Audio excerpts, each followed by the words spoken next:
Cahaya matahari pagi menerobos masuk melalui celah gorden ruang tamu, menciptakan garis-garis keemasan di atas lantai marmer yang dingin. Aku duduk di sana, memegang cangkir teh yang asapnya masih mengepul, namun pikiranku melayang jauh, tertuju pada sosok mungil yang sedang tertidur pulas di dalam gendongan sahabatku, Sari. Dia anteng banget ya, Han, ucap Sari pelan, takut membangunkan bayi laki-lakinya yang baru berusia 3 bulan itu. Mirip banget sama bapaknya kalau lagi tidur gini. Aku tersenyum, sebuah senyuman yang kupaksakan. Iya, Sar. Ganteng. Mataku tak bisa lepas dari wajah bayi itu. Kulitnya yang putih bersih, rambutnya yang hitam lebat, dan hidung itu. Hidung yang mancung dengan sedikit lekukan khas di bagian ujungnya. Jantungku berdesir aneh setiap kali melihatnya. Itu bukan sekadar hidung biasa. Itu adalah replika sempurna dari hidung suamiku, Bram. Aku menggelengkan kepala pelan, mencoba mengusir pikiran gila yang belakangan ini bersarang di kepalaku seperti parasit. Tidak mungkin, batinku. Sari adalah sahabatku. Sahabat terbaikku. Kami sudah berteman sejak lama. Sari adalah tempatku menumpahkan segala keluh kesah, terutama saat Bram sibuk dengan pekerjaannya yang menuntut banyak waktu. Sari adalah wanita yang kukagumi ketegarannya. Dia bercerita bahwa suaminya bekerja di luar negeri, menjadi TKI di sebuah kilang minyak di Timur Tengah segera setelah mereka menikah siri setahun yang lalu. Kasihan suamimu, Sar, belum sempat lihat anaknya langsung, kataku memecah keheningan, mencoba mengalihkan fokus dari kemiripan wajah bayi itu. Wajah Sari berubah sendu, sebuah ekspresi yang selalu membuatku merasa bersalah karena telah bertanya. Ya mau gimana lagi, Han? Demi ekonomi. Katanya kontraknya ketat, nggak boleh pulang sebelum 2 tahun. Untung ada kamu. Kalau nggak, aku nggak tahu harus lari kemana kalau lagi kesepian di kontrakan. Aku segera meraih tangan Sari, menggenggamnya erat. Kamu jangan ngomong gitu. Rumah ini rumah kamu juga. Kamu boleh datang kapan aja. Aku malah senang, rumah jadi rame. Kamu tahu sendiri Bram sibuknya minta ampun. Tepat saat itu, suara deru mobil terdengar memasuki garasi. Itu Bram. Tumben sekali dia pulang jam segini. Ini baru jam 10 pagi. Biasanya, Bram baru akan menampakkan batang hidungnya saat matahari sudah tenggelam, atau bahkan saat aku sudah terlelap. Pintu depan terbuka. Bram masuk dengan wajah yang, anehnya, tampak begitu cerah. Biasanya dia akan mengeluh panas, macet, atau lelah. Tapi kali ini, matanya langsung berbinar saat melihat Sari dan bayinya di ruang tamu. Loh, ada Sari? Wah, jagoan kecil Om Bram juga ada, serunya dengan nada antusias yang jarang sekali kudengar, bahkan saat bersamaku. Bram meletakkan tas kerjanya sembarangan di sofa dan langsung menghampiri Sari. Tanpa canggung, dia mengulurkan tangan, mencolek pipi gembil bayi itu yang mulai menggeliat bangun. Siapa namanya kemarin? Langit, ya? Tanya Bram, suaranya melembut. Iya, Mas Bram. Langit, jawab Sari dengan senyum malu-malu. Aku memperhatikan interaksi itu dengan dada yang sesak. Ada keakraban yang terasa tidak wajar. Bram, suamiku yang bahkan jarang ingat hari ulang tahun pernikahannya sendiri, kini terlihat begitu peduli pada anak orang lain. Kamu kok pulang jam segini, Mas? Katanya hari ini ada meeting penting, tanyaku, berusaha terdengar biasa saja, meski nada curiga sedikit terselip di sana. Bram menoleh padaku, senyumnya sedikit memudar namun tetap terlihat santai. Oh, meetingnya dibatalin klien, Han. Lagian aku ingat, katanya keran di kamar mandi belakang bocor, kan? Aku mau cek sekalian istirahat sebentar. Alasan yang masuk akal, tapi entah kenapa instingku menolaknya. Keran itu sudah bocor seminggu lalu dan dia tidak pernah peduli meski aku sudah mengeluh berkali-kali. Kenapa tiba-tiba hari ini? Tepat saat Sari ada di sini? Oh iya, Sar. Bram kembali menoleh pada Sari, mengabaikan tatapanku. Itu susu bayinya merek apa? Tadi aku lihat di minimarket depan ada promo besar-besaran, sekalian aku mau beli rokok, nanti aku belikannya buat stok. Sari tampak terkejut, begitu juga aku. Nggak usah repot-repot, Mas Bram. Aku bawa kok. Udah, nggak apa-apa. Rezeki anak soleh, potong Bram cepat. Sekalian popoknya ukuran apa? Es, kan? Nanti Mas belikan sekalian. Aku terdiam kaku. Suamiku, yang memintaku untuk berhemat uang belanja bulan lalu, kini menawarkan diri membelikan susu dan popok untuk anak temanku? Rasa panas mulai menjalar di dadaku. Bukan karena aku pelit, aku selalu mendukung Sari, bahkan sering memberinya uang. Tapi melihat suamiku yang begitu royal dan perhatian secara spesifik pada Sari dan bayinya, membuat alarm di kepalaku berbunyi kencang. Mas, kamu baik banget, puji Sari pelan. Sama teman istri sendiri harus baik dong, jawab Bram sambil melirikku sekilas, seolah meminta persetujuan. Ya kan, Han? Iya, jawabku singkat. Lidahku terasa keluh. Siang itu, Bram benar-benar tidak pergi kemana-mana. Dia menghabiskan waktu di ruang tengah, beralasan menonton TV, tapi matanya selalu curi-curi pandang ke arah Sari yang sedang menyusui bayinya dengan kain penutup. Bahkan ketika langit menangis karena popoknya penuh, Bram dengan sigap berdiri. Sini, biar aku bantu pegangin tisunya atau apanya, Sar. Kamu pasti repot, tawar Bram. Mas, kamu kan gak biasa urus bayi, selaku tajam. Biar aku aja yang bantu Sari. Bram menatapku dengan kening berkerut. Kenapa sih, Han? Aku cuma mau bantu. Kasihan Sari sendirian, suaminya jauh. Kata-kata, suaminya jauh, itu seolah menjadi mantra yang selalu mereka ulang-ulang. Dulu, aku merasa simpati mendengar kalimat itu. Tapi hari ini, kalimat itu terdengar seperti sebuah lelucon yang menyakitkan. Aku mengamati wajah langit lagi saat bayi itu sudah tenang dalam gendongan Sari. Mataku menelusuri setiap inci wajahnya. Alisnya yang tebal, bentuk dagunya yang membelah. Ya Tuhan! Semakin aku menyangkal, semakin kuat bukti itu terpampang di depan mataku. Wajah bayi itu bukan mirip suami Sari yang pernah diperlihatkan Sari lewat foto di ponselnya, sebuah foto pria berkumis tebal yang buram. Bayi itu adalah cetakan mini dari Bram. Han, kamu kenapa ngelamun terus? Tegur Sari, membuyarkan lamunanku. Aku tersenyum tipis, menatap lurus ke mata sahabatku. Mata yang selama ini kuanggap tulus, kini terlihat menyimpan kabut rahasia. Enggak apa-apa, Sar. Aku cuma mikir, ujarku perlahan, anakmu semakin dilihat, kok semakin enggak asingnya wajahnya. Sari tampak sedikit tersentak. Gerakan tangannya yang sedang menepuk-nepuk punggung bayi terhenti sejenak. Maksudmu? Iya, mirip seseorang yang aku kenal sangat dekat, lanjutku, memancing reaksi. Sari tertawa, namun tawanya terdengar sumbang. Ah, kamu ada-ada aja. Namanya bayi, Han. Wajahnya masih berubah-ubah. Kadang mirip bapaknya, kadang mirip ibunya, kadang mirip tetangga juga bisa kalau sering dilihat. Lelucon itu tidak lucu bagiku. Malam itu, setelah Sari pulang dijemput taksi online yang dipesankan oleh Bram, lagi-lagi dengan alasan kasihan, aku berbaring di samping suamiku. Bram sudah memunggungi aku, berpura-pura tidur. Padahal aku tahu, dia masih terjaga. Napasnya tidak teratur. Mas, panggilku pelan. Gumamnya tanpa berbalik. Kamu suka banget ya sama anak kecil? Ya sukalah. Siapa yang gak suka bayi lucu? Jawabnya datar. Kenapa kita gak program hamil lagi aja? Kamu kan pengen banget punya anak. Bram terdiam sejenak, lalu mendesah pelan seolah terganggu. Han, aku lagi capek. Kerjaan kantor numpuk, ekonomi lagi nggak stabil. Jangan bahas itu dulu ya. Tidurlah. Air mataku menetes dalam diam membasahi bantal. Alasan ekonomi. Alasan capek. Tapi tadi siang, dia dengan sukarela membelikan susu mahal dan popok impor untuk anak Sari. Dia terlihat begitu segar dan bahagia saat bermain dengan langit. Kecurigaan itu kini bukan lagi sekadar benih. Ia telah tumbuh menjadi pohon berduri yang mulai mencekik hatiku. Ada sesuatu yang salah di rumah ini. Ada sesuatu yang busuk yang sedang disembunyikan rapat-rapat di balik senyum manis sahabatku dan perhatian, tulus, suamiku. Dan aku berjanji pada diriku sendiri, aku akan mencari tahu kebenarannya, meski kebenaran itu nantinya akan menghancurkan duniaku. Hari berganti minggu, dan frekuensi kedatangan Sari ke rumah kami semakin meningkat.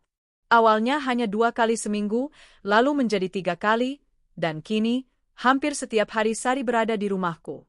Alasannya beragam, listrik di kontrakannya mati, airnya keruh, atau sekadar merasa kesepian karena bayinya rewel jika hanya berdua saja.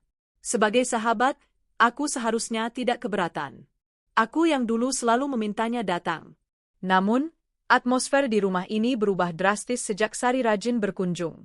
Rumahku yang biasanya sepi saat Bram bekerja, kini penuh dengan tawa dan tangis bayi.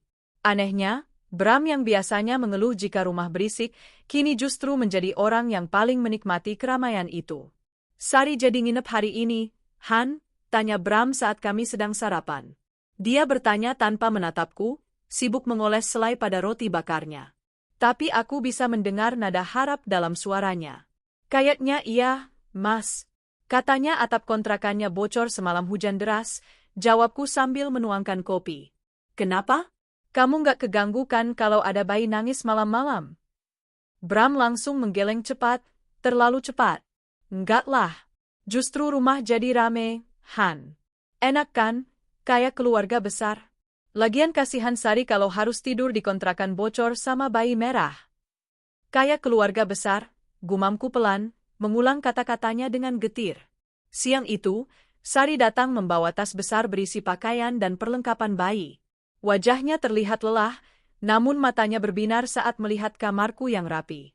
Aku sudah menyiapkan kamar tamu untuknya, kamar yang letaknya persis di sebelah kamar utamaku dan Bram. Makasih ya, Han. Aku selalu ngerepotin kamu, ucap Sari sambil menata baju-baju langit di lemari kamar tamu. Enggak apa-apa, Sar. Anggap aja rumah sendiri, jawabku. Kalimat itu, anggap aja rumah sendiri, sepertinya benar-benar diresapi oleh mereka berdua. Sore harinya, Bram pulang lebih awal lagi. Kali ini dia membawa bungkusan makanan. Martabak manis keju coklat kesukaanku, pikirku saat melihat kotak itu. Namun, harapanku pupus seketika saat Bram meletakkan bungkusan lain yang lebih besar di meja makan. Ini ada bubur ayam spesial buat Sari, seru Bram. Tadi aku lewat langganan yang enak itu, katanya ibu menyusui harus banyak makan bergizi biar ASI-nya lancar. Aku terpaku menatap kotak martabak yang belum dibuka. Buat aku mana, Mas? Bram menepuk jidatnya. Ya ampun, Han. Martabak itu buat kita makan bareng-bareng. Tapi kalau bubur, tadi tinggal 1 porsi. Aku pikir Sari lebih butuh karena dia kan lagi nyusuin langit. Kamu ngalah dikit ya? Aku tersenyum kecut.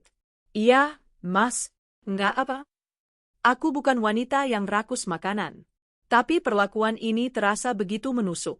Bram mengingat kebutuhan gizi, sahabatku, lebih detail daripada keinginan istrinya sendiri. Malam itu, suasana di ruang tengah terasa hangat bagi mereka, namun dingin bagiku. Bram duduk di karpet, menggoyang-goyangkan mainan kerincing di depan wajah langit yang tertawa terkekeh.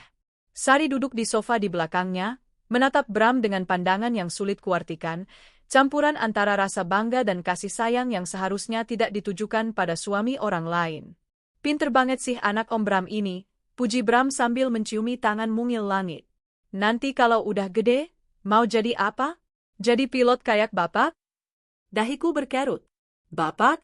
Maksudnya suami Sari. Bram tersentak, wajahnya sedikit memerah. Iya, maksudnya bapaknya dia. Siapa tuh namanya Sar? Mas Tono ya? Iya, Mas Tono, jawab Sari cepat, suaranya sedikit bergetar. Aku bangkit dari sofa, merasa sesak berada di antara mereka. Aku mau ke dapur dulu, bikin teh, pamitku.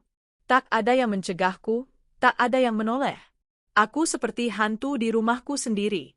Dari dapur, aku bisa mendengar percakapan mereka. Suara mereka merendah, menjadi bisikan-bisikan akrab yang diselingi tawa kecil. Mas, jangan keras-keras ketawanya, nanti Hana dengar, bisik Sari. Biarin aja, dia lagi sibuk di dapur. Lihat nih, hidungnya mirip banget sama aku kan? Balas Bram setengah berbisik. Tanganku gemetar saat memegang sendok teh. Sendok itu jatuh berdentang di lantai keramik. Klontang. Hening sejenak di ruang tengah. Lalu suara Bram terdengar lantang.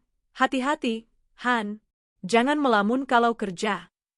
Aku memungut sendok itu dengan air mata yang mulai menggenang. Bukan kekhawatiran yang kudengar dari suaranya, melainkan kekesalan karena momen kebersamaan mereka terganggu. Malam semakin larut. Biasanya, Bram akan langsung masuk kamar setelah makan malam, sibuk dengan ponsel atau laptopnya, lalu tidur memunggungiku. Tapi malam ini berbeda. Dia tampak enggan beranjak dari ruang tengah. "Mas, udah malam. Nggak tidur? Besok kerja kan?" tegurku saat jarum jam menunjuk angka 11. "Nanti dulu, Han. Lagi nanggung nih filmnya," elaknya. Padahal aku tahu, dia hanya menjadikan TV sebagai alasan untuk tetap berada di dekat Sari yang masih menimang langit. "Sari juga butuh istirahat, Mas. Kasihan bayinya," desakku, kali ini dengan nada lebih tegas. Sari akhirnya berdiri, tampak canggung. "Iya, Mas Bram. Aku tidur duluan ya. Makasih buburnya tadi, enak banget."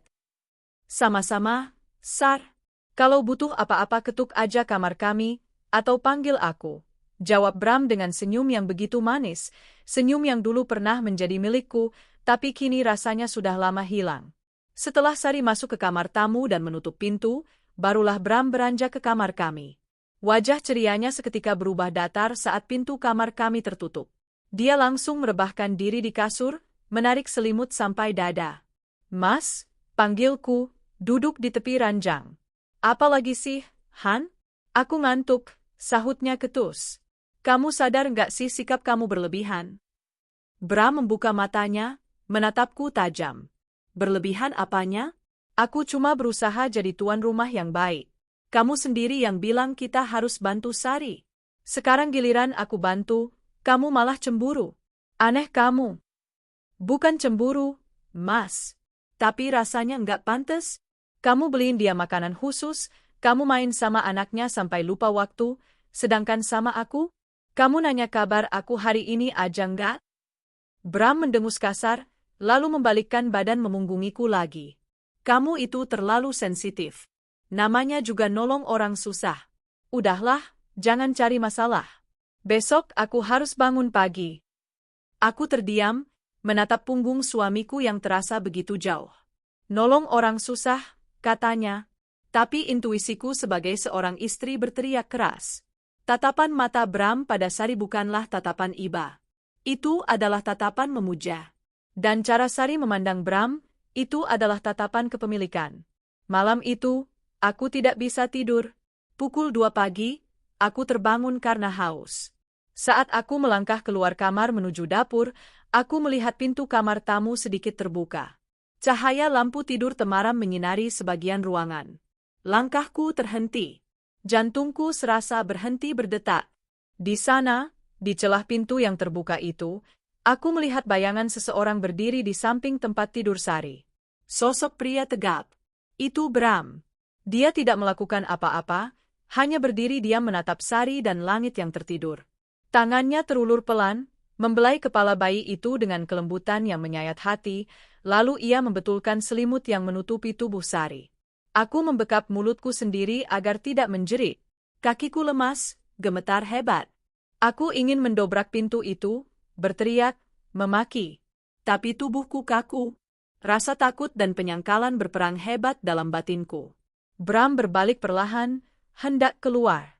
Aku buru-buru berlari kembali ke kamar, melompat ke atas kasur dan menarik selimut, berpura-pura tidur dengan jantung yang berdegup kencang seperti genderang perang.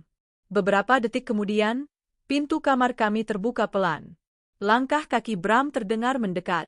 Kasur di sampingku bergerak saat ia naik. Ia menghela napas panjang, napas lega, atau mungkin napas bahagia setelah melihat keluarga kecilnya. Air mataku tumpah dalam diam, membasahi bantal yang menjadi saksi bisu kehancuran hatiku yang baru saja dimulai.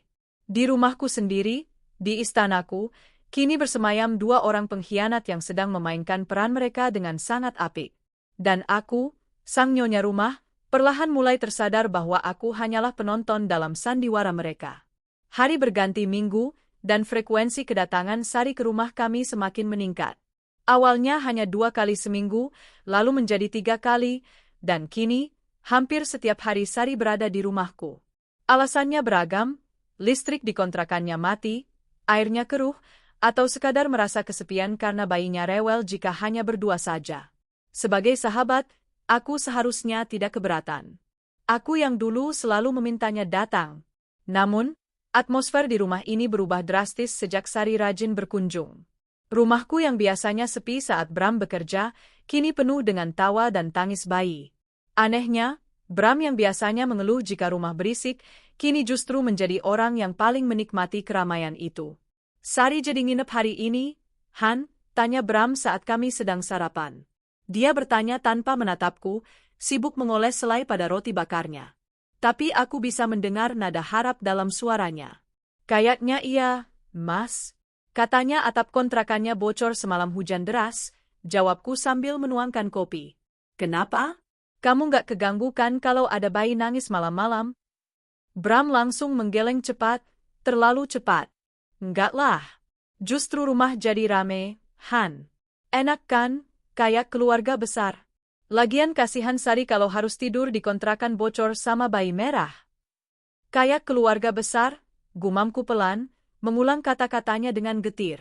Siang itu, Sari datang membawa tas besar berisi pakaian dan perlengkapan bayi. Wajahnya terlihat lelah, namun matanya berbinar saat melihat kamarku yang rapi. Aku sudah menyiapkan kamar tamu untuknya, kamar yang letaknya persis di sebelah kamar utamaku dan Bram. Makasih ya, Han. Aku selalu ngerepotin kamu, ucap Sari sambil menata baju-baju langit di lemari kamar tamu. Nggak apa-apa, Sar. Anggap aja rumah sendiri, jawabku. Kalimat itu, anggap aja rumah sendiri, sepertinya benar-benar diresapi oleh mereka berdua. Sore harinya, Bram pulang lebih awal lagi. Kali ini dia membawa bungkusan makanan. Martabak manis keju coklat kesukaanku, pikirku saat melihat kotak itu. Namun, harapanku pupus seketika saat Bram meletakkan bungkusan lain yang lebih besar di meja makan. Ini ada bubur ayam spesial buat Sari, seru Bram. Tadi aku lewat langganan yang enak itu, katanya ibu menyusui harus banyak makan bergizi biar ASInya lancar. Aku terpaku menatap kotak martabak yang belum dibuka. Buat aku mana, Mas? Bram menepuk jidatnya. Ya ampun, Han. Martabak itu buat kita makan bareng-bareng. Tapi kalau bubur, tadi tinggal 1 porsi. Aku pikir Sari lebih butuh karena dia kan lagi nyusuin langit. Kamu ngalah dikit ya? Aku tersenyum kecut. Iya, Mas. Enggak apa. Aku bukan wanita yang rakus makanan. Tapi perlakuan ini terasa begitu menusuk. Bram mengingat kebutuhan gizi, sahabatku, lebih detail daripada keinginan istrinya sendiri. Malam itu, suasana di ruang tengah terasa hangat bagi mereka, namun dingin bagiku. Bram duduk di karpet, menggoyang-goyangkan mainan kerincing di depan wajah langit yang tertawa terkekeh. Sari duduk di sofa di belakangnya, menatap Bram dengan pandangan yang sulit kuartikan, campuran antara rasa bangga dan kasih sayang yang seharusnya tidak ditujukan pada suami orang lain. Pinter banget sih anak Om Bram ini, puji Bram sambil menciumi tangan mungil langit. Nanti kalau udah gede, mau jadi apa? Jadi pilot kayak bapak? Dahiku berkerut. Bapak? Maksudnya suami Sari. Bram tersentak, wajahnya sedikit memerah. Iya, maksudnya bapaknya dia. Siapa tuh namanya Sar? Mas Tono ya? Iya, Mas Tono, jawab Sari cepat, suaranya sedikit bergetar. Aku bangkit dari sofa, merasa sesak berada di antara mereka. Aku mau ke dapur dulu, bikin teh, pamitku. Tak ada yang mencegahku, tak ada yang menoleh. Aku seperti hantu di rumahku sendiri. Dari dapur, aku bisa mendengar percakapan mereka. Suara mereka merendah, menjadi bisikan-bisikan akrab yang diselingi tawa kecil. Mas, jangan keras-keras ketawanya, nanti Hana dengar, bisik Sari. Biarin aja, dia lagi sibuk di dapur. Lihat nih, hidungnya mirip banget sama aku kan, balas Bram setengah berbisik. Tanganku gemetar saat memegang sendok teh. Sendok itu jatuh berdentang di lantai keramik. Klontang. Hening sejenak di ruang tengah. Lalu suara Bram terdengar lantang, hati-hati, Han. Jangan melamun kalau kerja. Aku memungut sendok itu dengan air mata yang mulai menggenang. Bukan kekhawatiran yang kudengar dari suaranya, melainkan kekesalan karena momen kebersamaan mereka terganggu. Malam semakin larut. Biasanya, Bram akan langsung masuk kamar setelah makan malam, sibuk dengan ponsel atau laptopnya, lalu tidur memunggungiku. Tapi malam ini berbeda. Dia tampak enggan beranjak dari ruang tengah. Mas, udah malam. Nggak tidur? Besok kerjakan, tegurku saat jarum jam menunjuk angka 11. Nanti dulu, Han. Lagi nanggung nih filmnya, elaknya. Padahal aku tahu, dia hanya menjadikan TV sebagai alasan untuk tetap berada di dekat Sari yang masih menimang langit. Sari juga butuh istirahat, Mas. Kasihan bayinya, desakku, kali ini dengan nada lebih tegas. Sari akhirnya berdiri, tampak canggung. Iya, Mas Bram. Aku tidur duluan ya. Makasih buburnya tadi, enak banget. Sama-sama, Sar. Kalau butuh apa-apa ketuk aja kamar kami, atau panggil aku. Jawab Bram dengan senyum yang begitu manis, senyum yang dulu pernah menjadi milikku, tapi kini rasanya sudah lama hilang. Setelah Sari masuk ke kamar tamu dan menutup pintu, barulah Bram beranjak ke kamar kami. Wajah cerianya seketika berubah datar saat pintu kamar kami tertutup. Dia langsung merebahkan diri di kasur, menarik selimut sampai dada. Mas, panggilku, duduk di tepi ranjang. Apalagi sih, Han? Aku ngantuk, sahutnya ketus. Kamu sadar nggak sih sikap kamu berlebihan? Bram membuka matanya, menatapku tajam. Berlebihan apanya? Aku cuma berusaha jadi tuan rumah yang baik. Kamu sendiri yang bilang kita harus bantu Sari. Sekarang giliran aku bantu, kamu malah cemburu. Aneh kamu. Bukan cemburu, Mas. Tapi rasanya nggak pantas. Kamu beliin dia makanan khusus, kamu main sama anaknya sampai lupa waktu, sedangkan sama aku, kamu nanya kabar aku hari ini aja nggak. Bram mendengus kasar, lalu membalikkan badan memunggungiku lagi. Kamu itu terlalu sensitif.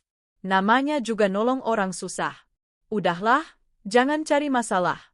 Besok aku harus bangun pagi. Aku terdiam, menatap punggung suamiku yang terasa begitu jauh. Nolong orang susah, katanya. Tapi intuisiku sebagai seorang istri berteriak keras. Tatapan mata Bram pada Sari bukanlah tatapan iba. Itu adalah tatapan memuja. Dan cara Sari memandang Bram, itu adalah tatapan kepemilikan. Malam itu, aku tidak bisa tidur. Pukul 2 pagi, aku terbangun karena haus. Saat aku melangkah keluar kamar menuju dapur, aku melihat pintu kamar tamu sedikit terbuka. Cahaya lampu tidur temaram menyinari sebagian ruangan. Langkahku terhenti. Jantungku serasa berhenti berdetak. Di sana, di celah pintu yang terbuka itu, aku melihat bayangan seseorang berdiri di samping tempat tidur Sari. Sosok pria tegap. Itu Bram. Dia tidak melakukan apa-apa, hanya berdiri diam menatap Sari dan langit yang tertidur. Tangannya terulur pelan, membelai kepala bayi itu dengan kelembutan yang menyayat hati, lalu ia membetulkan selimut yang menutupi tubuh Sari. Aku membekap mulutku sendiri agar tidak menjerit. Kakiku lemas, gemetar hebat. Aku ingin mendobrak pintu itu, berteriak, memaki. Tapi tubuhku kaku. Rasa takut dan penyangkalan berperang hebat dalam batinku. Bram berbalik perlahan, hendak keluar. Aku buru-buru berlari kembali ke kamar, melompat ke atas kasur dan menarik selimut, berpura-pura tidur dengan jantung yang berdegup kencang seperti genderang perang. Beberapa detik kemudian, pintu kamar kami terbuka pelan. Langkah kaki Bram terdengar mendekat. Kasur di sampingku bergerak saat ia naik. Ia menghela napas panjang, napas lega, atau mungkin napas bahagia setelah melihat keluarga kecilnya. Air mataku tumpah dalam diam, membasahi bantal yang menjadi saksi bisu kehancuran hatiku yang baru saja dimulai. Di rumahku sendiri, di istanaku, kini bersemayam 2 orang pengkhianat yang sedang memainkan peran mereka dengan sangat apik. Dan aku, sang nyonya rumah, perlahan mulai tersadar bahwa aku hanyalah penonton dalam sandiwara mereka pagi itu. Aku bangun dengan mata sembab dan kepala yang berdenyut hebat. Adegan semalam, saat Bram berdiri di kamar Sari, terus berputar di kepalaku seperti kaset rusak yang menyakitkan. Namun, alih-alih meledak dalam amarah, sebuah ketenangan yang dingin justru merayapi hatiku. Rasa sakit itu bertransformasi menjadi rasa ingin tahu yang mematikan. Aku butuh bukti. Aku butuh kepastian sebelum aku menjatuhkan vonis. Bram sudah berangkat kerja, terburu-buru seperti biasa. Sari sedang memandikan langit di kamar mandi belakang. Aku duduk di meja makan, membuka laptopku yang biasanya hanya kugunakan untuk mendesain.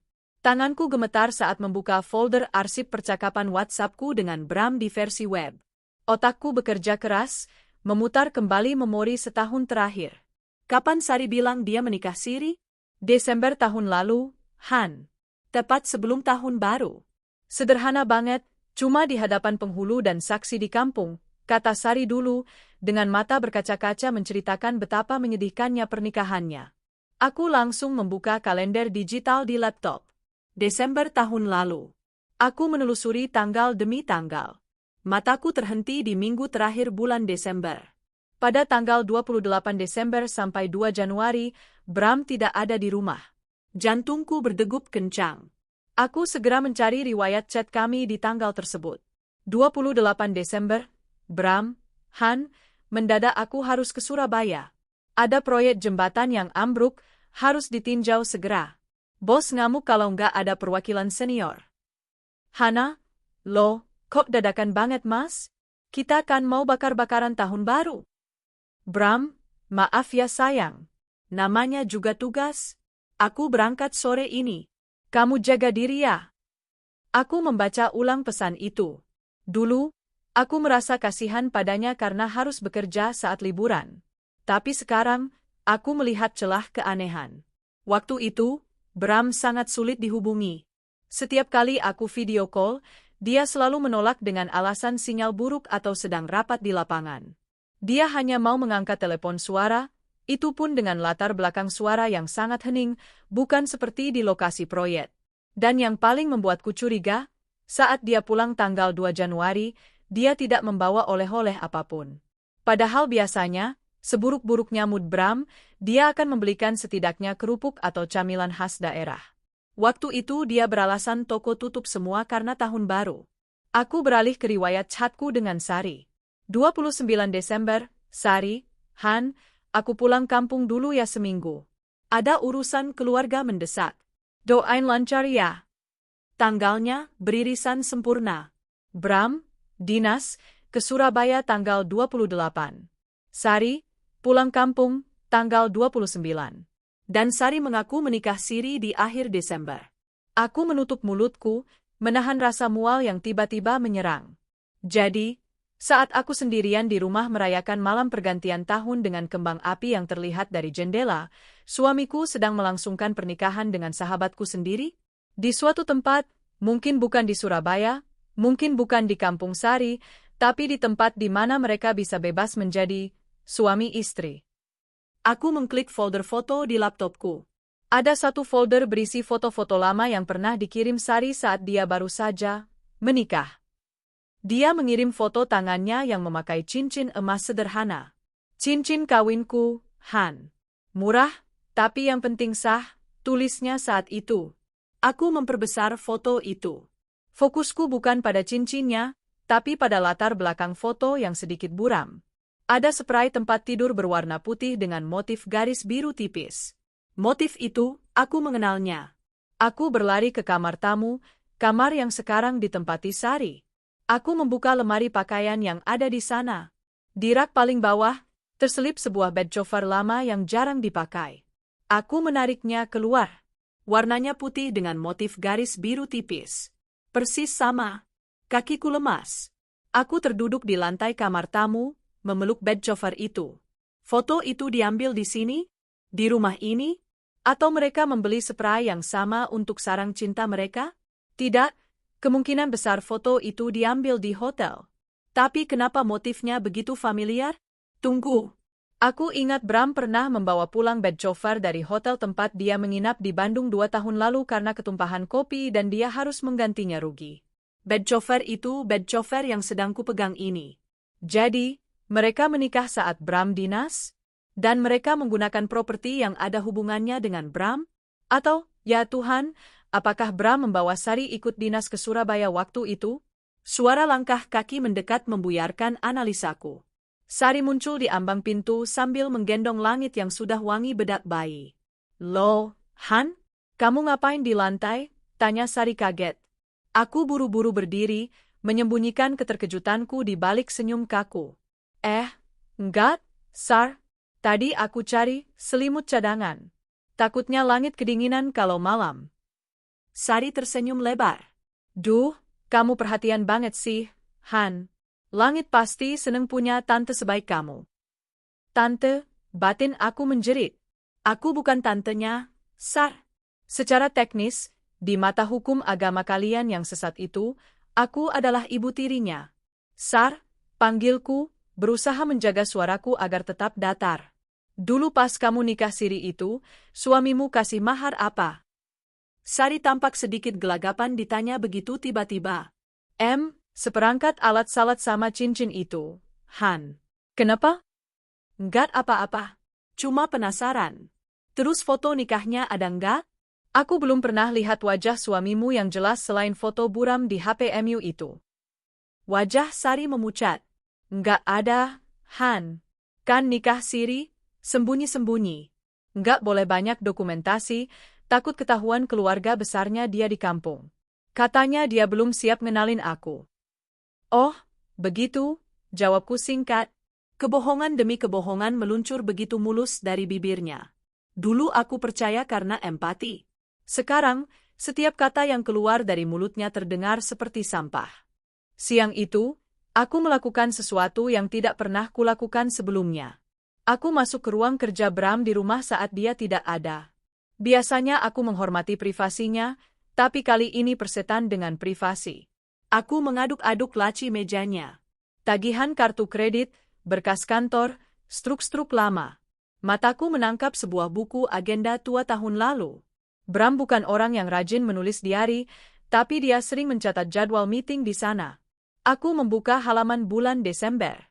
Di tanggal 28 Desember, tidak ada tulisan, Proyek Surabaya. Yang tertulis dengan tulisan tangan cakar ayamnya adalah, Villa Puncak, 3 hari. Darahku mendidih. Puncak, bukan Surabaya. Di halaman yang sama, terselip sebuah struk kecil yang tintanya mulai memudar. Struk pembelian dari sebuah toko perhiasan di Mall Tengah Kota. Tanggal 27 Desember. 1 cincin emas 3 gram. Model, Solitaire. Harganya tidak seberapa untuk ukuran gaji Bram, tapi cukup untuk sebuah ikatan. Tanggal 27 dia beli cincin. Tanggal 28 dia pergi ke puncak. Dan Sari, pulang kampung, di tanggal yang sama. Aku meremas struk itu kuat-kuat hingga menjadi bola kertas kecil di tanganku. Air mataku tidak keluar kali ini. Rasa sakitnya sudah melampaui air mata. Yang ada hanya rasa panas yang membakar dada, rasa dikhianati yang begitu dalam hingga membuatku sulit bernapas. Mereka berbulan madu di puncak saat aku sendirian menjaga rumah. Mereka tertawa bahagia, merayakan cinta terlarang mereka, sementara aku dengan bodohnya mengirim pesan rindu pada suami yang sedang berjuang demi keluarga. Aku menyimpan struk itu di saku celanaku. Ini bukti pertama. Bukti konkret bahwa suamiku pembohong ulung. Sore harinya, saat Bram pulang, aku menyambutnya seperti biasa. Aku menyalami tangannya, mencium punggung tangannya yang penuh dosa itu. Gimana kerjaan hari ini, Mas? Lancar?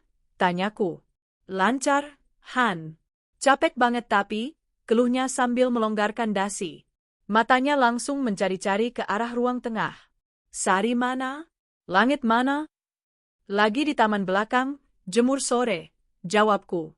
Bram hendak melangkah ke sana, tapi aku menahan lengannya. Mas, ingat nggak waktu kamu dinas ke Surabaya akhir tahun lalu? Bram berhenti. Tubuhnya menegang sesaat. Kenapa tiba-tiba nanya itu? Enggak. Tadi aku lihat berita ada jembatan di Surabaya yang diresmikan. Aku jadi ingat kamu pernah nanganin proyek di sana. Bram tertawa garing. Oh, iya. Itu proyek lama. Udah beres kok. Kenapa? Kamu mau jalan-jalan ke Surabaya? Enggak. Aku lebih suka ke puncak kayaknya, Mas. Udara dingin, sejuk. Cocok buat bulan madu lagi. Kapan ya terakhir kita ke sana? Wajah Bram berubah pias. Dia menatapku dengan tatapan menyelidik, mencari tahu apakah aku tahu sesuatu. Tapi aku memasang wajah paling polos yang bisa kubuat. Nanti deh ya, kalau ada waktu. Jawabnya cepat, lalu buru-buru melepaskan tanganku dan berjalan menuju taman belakang, menghindari percakapan itu. Aku menatap punggungnya dengan tatapan dingin. Lari saja selagi bisa, Mas. Nikmati waktu kalian selagi aku masih diam. Karena saat aku bergerak nanti, tidak akan ada tempat bagi kalian untuk bersembunyi. Seminggu setelah penemuan struk cincin itu, Sari pamit pulang ke kontrakannya. Katanya ada saudara dari kampung yang mau berkunjung. Rumahku kembali sepi, kembali seperti sedia kala sebelum Sari sering menginap. Namun, ada yang berubah drastis, sikap Bram. Saat Sari ada di rumah, Bram selalu ceria. Dia pulang tepat waktu, bahkan sering lebih awal. Tapi begitu Sari tidak ada, perangai aslinya kembali muncul, bahkan lebih buruk. Dia menjadi uring-uringan, mudah marah, dan, ini yang paling mencurigakan, sering pulang larut malam dengan alasan lembur. Mas, kok jam segini baru pulang? Tanyaku suatu malam saat jam dinding sudah menunjukkan pukul 1 dini hari. Bram masuk dengan wajah kusut, melemparkan kunci mobil ke meja. Namanya juga kerja, Han. Proyek lagi kejar target. Kamu tuh kalau suami pulang disambut, dipijitin, jangan malah diinterogasi. Aku mendekatinya, berniat mengambil tas kerjanya seperti biasa. Namun, saat tubuhku berdekatan dengan tubuhnya, hidungku menangkap aroma yang asing. Bukan bau keringat, bukan bau asap rokok, dan bukan bau parfum maskulin yang biasa dipakainya. Itu bau minyak telon. Bau khas bayi yang sangat menyengat, bercampur dengan aroma bedak bayi dan samar-samar wangi melati murah. Wangi parfum yang sangat kukenal. Itu parfum Sari. Mas, kamu abis dari mana? Tanyaku, menahan gejolak di dada. Kan aku bilang dari kantor. Kamu budet ya? Bentaknya kasar. Di kantor ada yang bawa bayi, tanyaku dingin. Bram terdiam sejenak, matanya sedikit membelalak. Dia buru-buru mencium kemejanya sendiri. Oh, ini, tadi sekretaris bos bawa anaknya ke kantor karena nggak ada yang jaga. Aku sempat gendong sebentar. Kenapa? Masalah buat kamu. Alasan yang terlalu cepat dibuat. Sekretaris bosnya membawa bayi ke lokasi proyek sampai jam 1 pagi? Kebohongan macam apa ini? Masuklah, mandi. Bau kamu aneh, ujarku datar, lalu berbalik meninggalkannya. Aku tidak ingin berdebat malam ini. Aku ingin bukti yang lebih kuat. Keesokan harinya, Bram pergi mandi terburu-buru. Ponselnya tertinggal di atas nakas, terkunci. Aku tidak tahu sandinya, dia mengubahnya 3 bulan lalu dengan alasan privasi. Tapi aku tidak butuh ponselnya. Aku butuh isi saku celananya. Saat suara air shower terdengar gemericik, aku mengendap-endap masuk ke kamar mandi, mengambil celana panjang kotor yang baru saja dia lempar ke keranjang cucian. Dengan jantung berdegup kencang, aku merogoh saku celana itu. Kosong. Aku merogoh saku belakang. Ada dompetnya. Aku membuka dompet itu dengan tangan gemetar. Biasanya aku tidak pernah melakukan ini, aku selalu menghormati barang-barangnya. Tapi rasa hormat itu sudah mati sejak aku menemukan struk cincin itu. Di selipan kartu paling belakang, terselip selembar kertas struk kecil. Struk minimarket.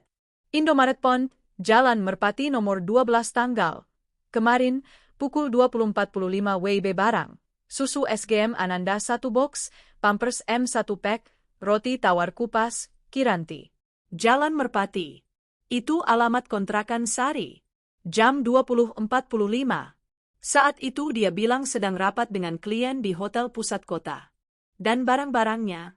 Kiranti, sejak kapan suamiku minum minuman pereda nyeri haid? Itu pasti buat Sari. Dadaku sesak bukan main. Jadi semalam dia tidak lembur. Dia berada di rumah Sari, membelikan kebutuhan anak dan istri sirinya, mungkin makan malam bersama, meninabobokan bayi mereka, sebelum akhirnya pulang ke rumahku dengan membawa sisa bau minyak telon di bajunya. Aku memotret struk itu dengan ponselku, lalu mengembalikannya ke tempat semula dengan rapi. Aku belum mau dia tahu bahwa aku sudah tahu. Malam itu, Bram tidak pulang. Dia menelepon jam 9 malam, suaranya terdengar panik yang dibuat-buat. Han, aku nggak bisa pulang malam ini. Ada insiden di lokasi proyek, alat berat terguling. Aku harus nungguin evakuasi sampai besok pagi. Oh, gitu ya, Mas. Hati-hati ya. Jangan lupa makan, jawabku dengan nada prihatin yang palsu. Setelah menutup telepon, aku langsung membuka aplikasi ojek online. Aku memesan ojek mobil. Tujuanku bukan lokasi proyek. Tujuanku adalah Jalan Merpati nomor 12. Aku tidak turun tepat di depan rumah Sari. Aku berhenti di warung kopi di seberang jalan, agak menyerong dari rumah petak bercat hijau pudar itu. Aku memesan teh hangat sambil mengawasi rumah itu dari balik kegelapan. Di depan pagar rumah Sari, terparkir sebuah mobil hitam. Mobil itu sangat familiar. Plat nomornya B1998 KRL. Itu mobil Bram. Air mataku menetes tanpa bisa kutahan. Rasanya seperti ditampar ribuan kali. Melihat mobil suamiku sendiri terparkir manis di depan rumah wanita lain di saat dia bilang sedang mengurus kecelakaan kerja. Lampu teras rumah Sari menyala terang. Pintu depannya sedikit terbuka. Dari kejauhan, aku bisa melihat bayangan dua orang di ruang tamu. Seorang wanita sedang duduk memangku bayi, dan seorang pria sedang duduk di sampingnya, menyuapi wanita itu makan. Pria itu tertawa, kepalanya mendongak. Meski dari jauh, aku tahu itu tawa Bram. Tawa yang sudah bertahun-tahun tidak pernah dia berikan padaku. Tanganku mengepal erat di atas meja warung kopi sampai kuku-kukuku memutih. Rasanya aku ingin lari ke sana, mendobrak pintu, menjambak rambut Sari, dan meludahi wajah Bram. Aku ingin berteriak bahwa mereka adalah manusia paling menjijikkan di muka bumi. Tapi aku menahan diri. Emosi hanya akan membuatku terlihat gila. Aku butuh rencana. Aku butuh mereka hancur sehancur-hancurnya, bukan hanya sekadar malu sesaat. Aku mengeluarkan ponselku, memotret mobil Bram yang terparkir di sana sebagai bukti. Lalu aku merekam video singkat suasana rumah itu dari kejauhan. "Mbak, nunggu siapa?" tanya pemilik warung kopi, seorang bapak tua yang menatapku curiga. Aku buru-buru menghapus air mataku. "Nunggu jemputan suami, Pak." "Tapi kayaknya dia salah alamat," jawabku getir. "Oh, itu mobil yang di depan rumah Bu Sari ya?"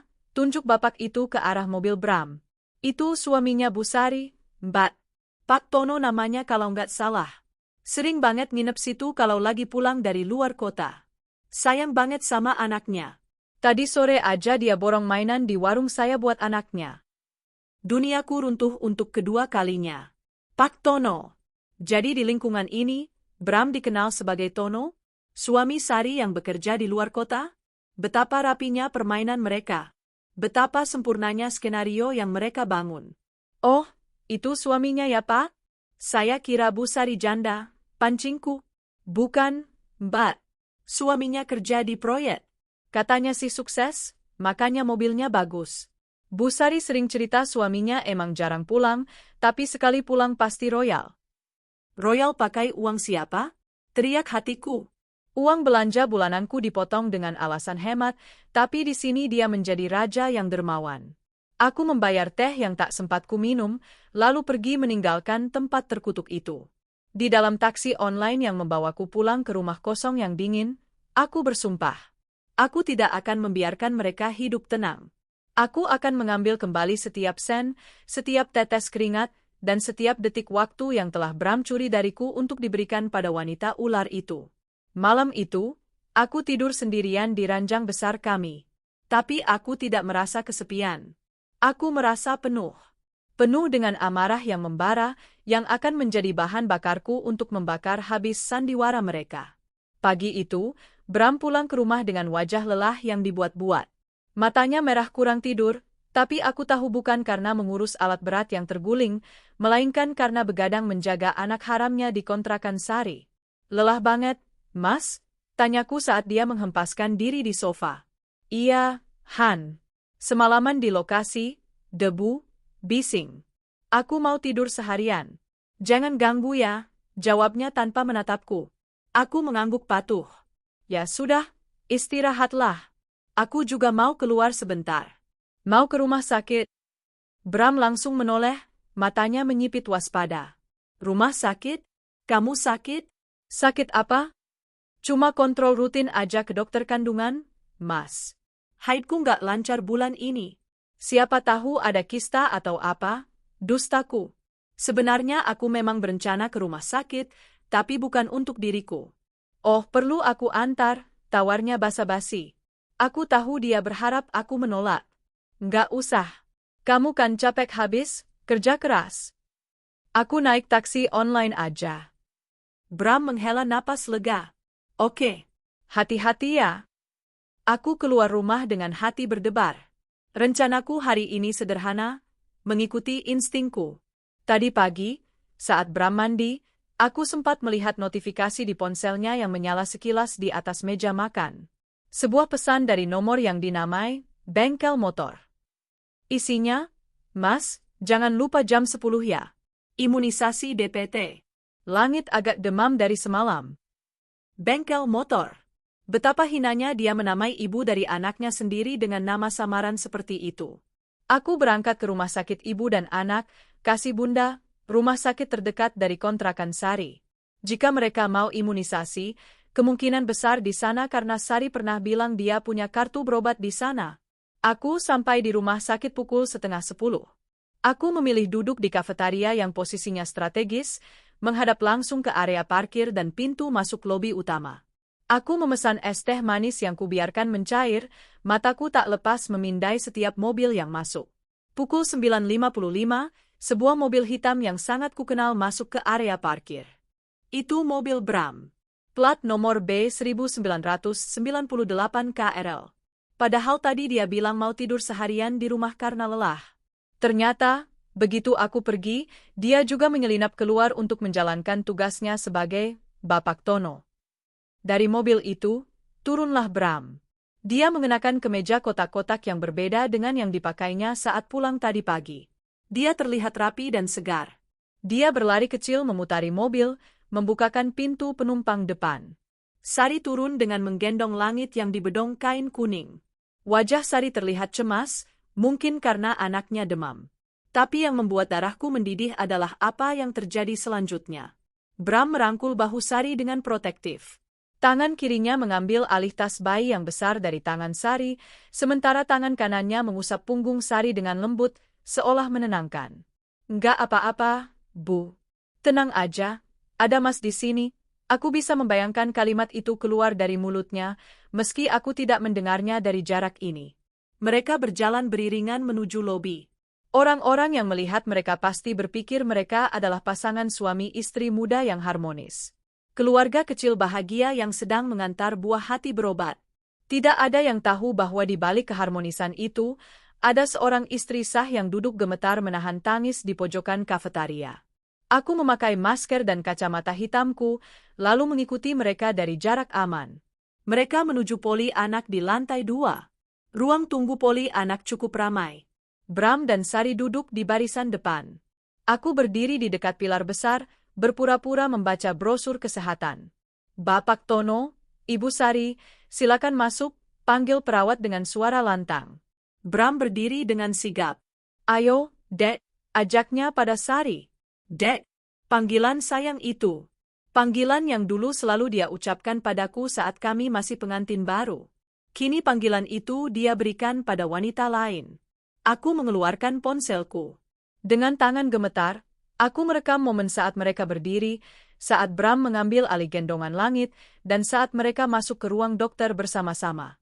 Aku juga memotret saat mereka duduk berdempetan di ruang tunggu, di mana Sari menyandarkan kepalanya di bahu Bram dan Bram mencium kening Sari tanpa rasa bersalah sedikit pun di tempat umum. Cukup. Bukti ini sudah lebih dari cukup. Struk cincin, struk belanja bayi, kesaksian tetangga kontrakan, dan sekarang video mereka di rumah sakit. Semuanya sudah lengkap. Teka-teki ini sudah tersusun sempurna menjadi sebuah gambar yang mengerikan. Aku tidak melabrak mereka di sana. Aku tidak ingin membuat keributan di rumah sakit dan mempermalukan diriku sendiri di depan umum. Aku punya kelas. Aku bukan wanita murahan seperti Sari yang merebut suami sahabatnya sendiri. Aku keluar dari rumah sakit dengan langkah cepat. Udara di luar terasa panas, tapi hatiku terasa beku. Di dalam taksi yang membawaku pulang, aku tidak menangis lagi. Air mataku sudah habis. Yang tersisa hanyalah rasa jijik. Aku jijik membayangkan Bram menyentuhku dengan tangan yang sama yang dia gunakan untuk memeluk Sari. Aku jijik membayangkan dia tidur di kasurku setelah pulang dari kontrakan Sari. Aku jijik pada diriku sendiri karena pernah begitu bodoh mempercayai air mata buaya sari tentang suami yang jauh. Sesampainya di rumah, aku langsung masuk ke kamar. Aku membuka lemari pakaian, melihat deretan baju Bram yang disetrika rapi oleh tanganku. Kemeja-kemeja yang kupilihkan, jas yang kubelikan dengan uang tabunganku. Aku menarik koper besar dari atas lemari. Bukan untuk mengusir Bram. Itu terlalu mudah baginya. Aku tidak akan membiarkan dia pergi begitu saja dan hidup bahagia dengan Sari. Aku akan membuat mereka membayar. Aku mulai menyusun rencana. Aku menghubungi pengacaraku, seorang teman lama yang bisa dipercaya. Halo, Rennie? Aku butuh bantuanmu. Aku mau cerai. Dan aku mau tuntut harta Gonogini seadil-adilnya, plus tuntutan perzinaan, ucapku tegas di telepon. Di ujung sana, Rennie terdengar kaget. Hana, kamu serius? Bram selingkuh. Bukan cuma selingkuh, Ren. Dia menikah siri dengan sahabatku sendiri dan punya anak. Aku punya semua buktinya. Video, foto, struk. Gila? Desis Rennie. Oke, Han. Tenang. Jangan bertindak gegabah. Kita atur strategi. Jangan biarkan dia tahu kamu tahu dulu, sampai semua aset aman. Terlambat, Ren. Aku sudah muak. Aku mau selesaikan ini malam ini juga. Aku nggak sudi bernapas satu atap lagi dengan penipu itu. Ya sudah kalau itu maumu. Hati-hati, Han. Orang yang ketahuan belangnya biasanya nekat. Aku menutup telepon. Aku duduk di tepi ranjang, menatap sekeliling kamar yang dulu menjadi saksi cinta kami. Foto pernikahan kami yang besar masih tergantung di dinding. Di foto itu, Bram tersenyum lebar, menatapku penuh cinta. Aku berdiri, mengambil foto itu, dan menurunkannya. Tanpa ragu, aku membantingnya ke lantai. Prang! Kaca bingkai itu pecah berantakan. Wajah Bram di foto itu kini retak, terbelah oleh pecahan kaca. Sama seperti hatiku. Sama seperti pernikahan kami. Sore itu, aku menunggu. Aku duduk di sofa ruang tamu dengan koper yang sudah terkemas rapi di sampingku. Di atas meja, aku letakkan semua bukti yang sudah dicetak, foto struk, foto mobil dikontrakan, dan flash disk berisi video di rumah sakit. Bram pulang pukul 5 sore. Dia masuk dengan wajah yang masih berpura-pura lelah. Duh, tidur seharian kok badan masih pegal ya, keluhnya, mencoba melanjutkan sandiwaranya. Dia belum sadar bahwa panggungnya sudah runtuh. Dia melihat koper di samping sofa. Langkahnya terhenti. Dia menatapku, lalu menatap pecahan bingkai foto pernikahan kami yang sengaja kubiarkan berserakan di lantai. Han, ini ada apa? Kamu mau kemana? Tanyanya bingung. Aku menatapnya tajam, tatapan yang belum pernah kuberikan padanya seumur hidupku. Selamat ya, Bapak Tono, ucapku dingin, penuh penekanan pada nama samarannya. Wajah Bram langsung pucat pasi. Dia mematung di tempatnya berdiri, seolah baru saja disambar petir di siang bolong. Kak, kamu ngomong apa? Gagapnya. Gimana imunisasinya langit tadi? Lancar? Demamnya udah turun? Tanyaku lagi, kali ini sambil berdiri perlahan. Bram mundur selangkah. Kakinya gemetar. Topeng suami setia dan pekerja keras yang selama ini dia pakai, kini hancur berkeping-keping di depan mataku. Han, aku bisa jelasin? Jelasin apa? Potongku keras. Jelasin kalau kamu, dinas luar kota, padahal kelon di puncak? Jelasin kalau kamu beli susu dan popok buat anak harammu pakai uang kita? Jelasin kalau kamu zina sama sahabatku sendiri di rumahku. Teriakanku menggema di seluruh ruangan. Bram terdiam, tidak bisa menyangkal lagi. Wajahnya yang pucat kini berubah menjadi merah padam, campuran antara malu dan marah karena ketahuan. Puncak pengkhianatan itu bukan saat mereka berselingkuh. Puncak pengkhianatan itu adalah saat dia berdiri di sana, dan aku tidak melihat sedikit pun rasa penyesalan di matanya. Yang kulihat hanyalah ketakutan karena kenyamanannya terancam. Dan saat itulah aku tahu, suamiku sudah mati. Pria yang berdiri di depanku ini hanyalah orang asing yang menjijikkan. Han, dengar dulu, Han. Jangan. Bram mencoba maju mendekatiku, tangannya terulur seolah ingin menenangkanku. Tapi mataku berkilat penuh kebencian, membuat langkahnya terhenti. Jangan sentuh aku dengan tangan kotormu itu, bentakku. Suaraku parau, tapi penuh tenaga. Aku bilang jangan sentuh aku. Bram menelan ludah kasar. Dia melirik meja di depanku, tempat di mana aku menyebarkan semua dosa-dosanya. Foto struk belanja, foto mobilnya di depan kontrakan Sari, dan flash disk hitam itu. Dia tahu, tidak ada lagi celah untuk berbohong. Oke, aku ngaku, suaranya merendah, terdengar putus asa. Iya, aku memang nikah siri sama Sari. Tapi Han, tolong ngertiin aku. Itu khilaf. Waktu itu aku kesepian, kamu sibuk, dan Sari dia butuh perlindungan. Aku tertawa, sebuah tawa kering yang hampa. Khilaf? Khilaf itu sekali, Mas. Kamu nikah, punya anak, itu bukan khilaf. Itu niat. Dan apa kamu bilang? Perlindungan? Kamu melindunginya dengan cara menidurinya? Dengan cara mengkhianati istrimu sendiri. Bram mengusap wajahnya kasar. Keringat dingin mulai bercucuran di pelipisnya. Aku nggak bermaksud nyakitin kamu, Han. Sumpah, aku sayang sama kamu. Tapi aku juga nggak bisa ninggalin Sari. Dia ibu dari anakku. Langit butuh bapaknya. Kata-kata itu seperti belati yang diputar di dalam lukaku. Dia nggak bisa ninggalin Sari. Telepon dia, perintahku dingin. Bram mendongak kaget. Apa? Telepon Sari sekarang. Suruh dia ke sini, bawa anaknya sekalian. Aku mau lihat kalian berdua di depan mataku. Aku mau lihat wanita ular itu mengakui dosa-dosanya di rumah yang selama ini menampungnya. Jangan, Han. Kasihan Sari, dia baru pulang dari rumah sakit, langit lagi demam. Bram mencoba menolak, masih saja membela selingkuhannya. Kamu lebih peduli sama demam anaknya daripada perasaan istrimu yang hancur lebur, teriakku histeris. Aku mengambil vas bunga di meja dan melemparkannya ke dinding, tepat di sebelah kepala Bram. Prang! Pecahan beling berserakan. Bram terlonjak kaget, wajahnya ketakutan. Dia tidak pernah melihatku semarah ini. Hana yang sabar dan penurut sudah mati. Telepon dia sekarang atau aku bakar rumah ini beserta isinya, ancamku dengan mata nyalang. Dengan tangan gemetar, Bram merogoh saku celananya. Dia mengeluarkan ponselnya dan menekan nomor Sari, nomor yang dia namai, bengkel motor. Dia menyalakan pengeras suara sesuai perintahku. Halo, Mas? Kenapa? Suara lembut Sari terdengar di seberang sana. Suara yang dulu selalu membuatku nyaman, kini terdengar seperti desis ular berbisa. Sar, kamu ke sini sekarang. Ke rumah Hana, ucap Bram terbata. Loh? Ngapain, Mas? Kan aku baru pulang. Hana kenapa? Minta temenin lagi, tanya Sari polos. Betapa hebatnya dia berakting. Hana udah tahu semuanya, Sar. Cepetan ke sini, desis Bram. Hening sejenak di ujung telepon. Lalu terdengar suara napas tertahan. Tahu apa?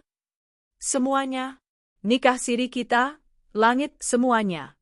Cepetan ke sini sebelum dia makin nekat. Sambungan telepon terputus. 20 menit kemudian, yang terasa seperti 20 tahun bagiku, bel pintu berbunyi.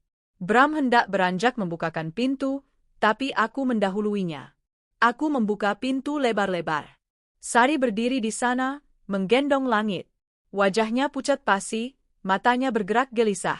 Dia tidak berani menatap mataku. Dia menunduk, persis seperti maling yang tertangkap basah. Masuk, perintahku datar.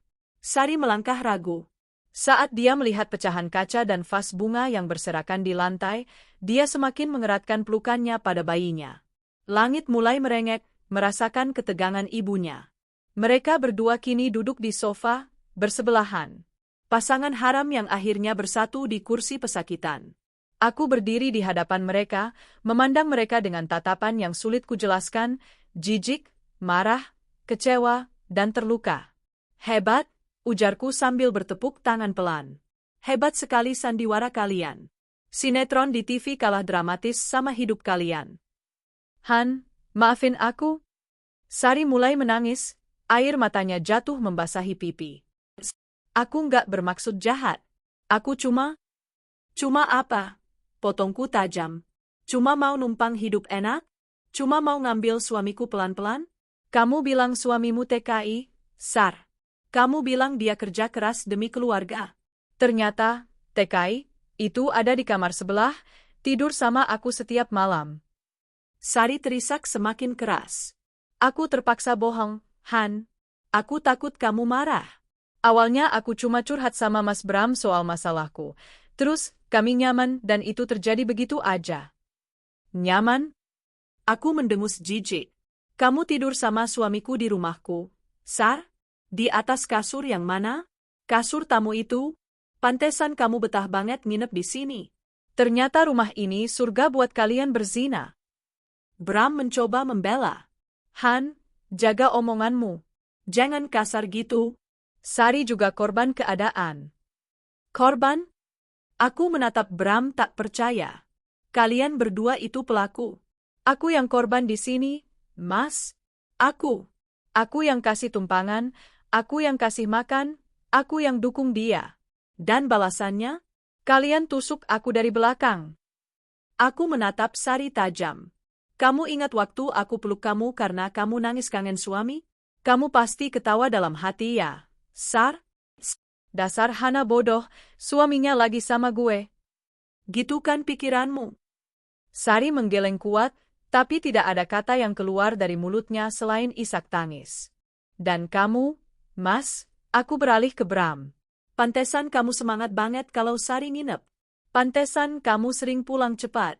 Ternyata kamu punya 2 istri di satu atap. Enak ya hidup kamu? Berasa jadi raja? Aku salah, Han. Aku minta maaf. Bram bersimpuh di kakiku, mencoba memegang tanganku. Tolong, jangan cerahin aku. Kita bisa perbaiki ini. Aku janji bakal adil. Sari juga nggak nuntut apa-apa kok, dia rela jadi yang kedua. Darahku mendidih mendengar kata, adil. Adil? Teriakku. Kamu pikir aku sudi berbagi? Kamu pikir aku wanita murahan yang mau dimadu sama sahabat sendiri? Enggak, Mas. Harga diriku terlalu mahal buat laki-laki sampah kayak kamu. Aku menendang koperku ke arah Bram. Aku yang pergi. Rumah ini, silakan kalian ambil. Silakan kalian pakai buat bangun keluarga bahagia kalian di atas penderitaanku. Tapi ingat satu hal, aku mendekatkan wajahku ke wajah Sari dan Bram bergantian. Mulai detik ini, aku haramkan setiap rupiah uangku untuk kalian. Aku tarik semua fasilitas yang aku kasih. Dan Mas, siap-siap aja. Pengacaraku bakal urus semuanya. Kamu bakal miskin, Mas. Dan kamu, Sar, selamat menikmati hidup sama pengangguran. Sari mendongak, matanya membelalak ketakutan. Dia tahu betul bahwa selama ini gaji Bram pas-pasan dan gaya hidup mewah kami ditopang oleh bisnis desainku dan warisan orang tuaku. Tanpa aku, Bram hanyalah pegawai proyek biasa dengan banyak cicilan. Han, jangan gitu dong. Kita bicarain baik-baik. Bram mulai panik, menyadari ancamanku bukan main-main. Nggak ada yang perlu dibicarain lagi, ucapku tegas. Aku mengambil tas tanganku, lalu melangkah menuju pintu keluar. Langkahku terhenti sejenak di ambang pintu. Aku tidak menoleh ke belakang, tapi aku mengucapkan kalimat terakhirku dengan suara bergetar. Kalian menang hari ini. Kalian berhasil hancurin aku. Tapi tunggu tanggal mainnya. Karma itu ada, dan dia nggak pernah salah alamat. Aku membanting pintu sekeras-kerasnya. Di balik pintu itu, aku mendengar tangisan langit pecah, bersahutan dengan isak tangis Sari dan umpatan frustrasi Bram. Tapi aku tidak peduli lagi. Aku berjalan menembus malam, meninggalkan rumah impianku, meninggalkan masa laluku, dan meninggalkan hatiku yang sudah hancur lebur di lantai marmer itu. Malam ini aku kalah. Tapi besok, aku akan bangkit. Dan aku pastikan, kebangkitanku akan menjadi mimpi buruk terbesar mereka. Malam itu, aku check-in di sebuah hotel murah di pinggiran kota. Bukan karena aku tak mampu bayar hotel mewah, tapi aku hanya butuh tempat tersembunyi, tempat di mana tak ada seorang pun yang mengenaliku. Aku butuh ruang untuk meratap tanpa dihakimi. Begitu pintu kamar hotel terkunci, pertahananku runtuh. Aku merosot ke lantai, menangis meraung-raung hingga suaraku serak. Rasa sakitnya fisik. Dadaku sesak seolah ada batu besar yang menghimpit paru-paruku.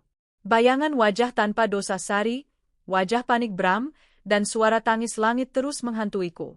Kenapa, Tuhan? Kenapa harus aku? Jeritku pada dinding kamar yang bisu. Apa salahku? Aku cuma mau jadi teman yang baik, jadi istri yang berbakti. Aku menangis sampai tertidur di lantai karpet yang berdebu. Saat aku terbangun, matahari sudah tinggi. Mataku bengkak, kepalaku pening luar biasa. Aku melihat ponselku yang tergeletak di meja. Ada 50 panggilan tak terjawab dan ratusan pesan WhatsApp. Semuanya dari Bram. Aku membuka satu pesan teratas. Bram, Han, pulanglah. Kita bicarakan baik-baik. Sari sudah aku suruh pulang. Aku hilaf, Han. Aku cuma cinta sama kamu. Cuih. Aku langsung memblokir nomor Bram. Aku juga memblokir nomor Sari. Aku tidak butuh permintaan maaf sampah mereka. Siang itu, aku mandi air dingin untuk menyadarkan diriku. Di depan cermin, aku melihat pantulan wanita yang menyedihkan. Rambut kusut, mata sembab, wajah pucat. Cukup, Hana, bisikku pada diriku sendiri. Jangan biarkan mereka menang 2 kali. Kamu boleh hancur semalam, tapi hari ini kamu harus berdiri. Aku mengambil ponselku, menghubungi Reni, pengacaraku. Ren, aku di Hotel Melati Indah kamar 203. Tolong datang sekarang. Bawa semua berkas perceraian yang perlu aku tanda tangani. Reni datang 1 jam kemudian dengan wajah prihatin. Tanpa banyak bicara, dia memelukku erat. Kamu wanita kuat, Han. Aku bangga kamu berani ambil keputusan ini. Kami duduk membahas strategi. Reni mencatat semua aset yang kumiliki. Rumah, mobil, tabungan, deposito. Rumah itu atas nama siapa, Han? Tanya Reni. Atas namaku. Itu warisan papa sebelum aku nikah, cuma direnovasi pakai uang Bram sedikit, jawabku. Bagus. Berarti itu harta bawaan, bukan gono gini. Bram gak punya hak sepeser pun atas rumah itu. Reni tersenyum puas. Tapi mobil Pajero yang sering dipakai Bram. Itu kredit atas namaku, tapi dia yang pakai. Cicilannya pakai uang gajinya, tapi DP-nya uangku. Kita tarik mobilnya. Biar dia naik angkot, Reni mencatat dengan semangat. Setelah urusan hukum selesai dibahas, Reni menatapku serius.